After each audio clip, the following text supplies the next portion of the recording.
Un sparo forte. Una bomba, basta. Un botto assurdo, però una bomba, una bomba, una bomba.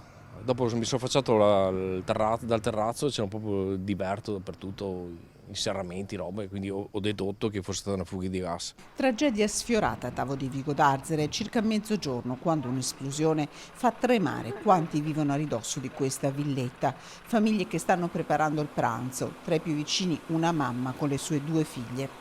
All'interno dell'abitazione un uomo, 61 anni, che secondo una prima ricostruzione da parte dei carabinieri avrebbe saturato di gas la sua casa e poi acceso una fiamma.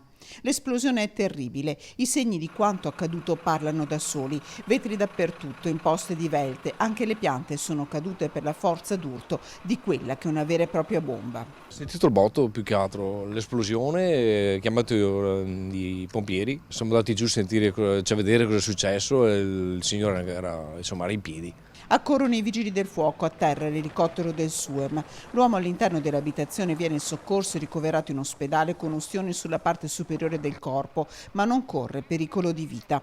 In casa i carabinieri trovano una lettera in cui il sessantenne spiega i motivi del suo gesto legati alla fine del suo matrimonio. Tra i primi è da correre anche il sindaco di Vico d'Arzere. Sono venuto qua di corsa, sono stato a vedere perché alle prime notizie sembrava un po' più grave.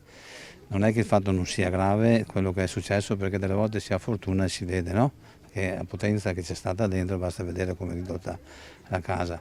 Lui, questo signore, parlava quando l'hanno portato via. La casa viene messa sotto sequestro, nessun nuovo rischio di esplosione, ma potrebbero esserci dei crolli all'interno. Sul posto per recuperare alcuni beni personali l'accompagna, che sarà sentita dai carabinieri. Nessuna parola, solo tanta paura e la sensazione che qui poteva accadere qualcosa di terribile.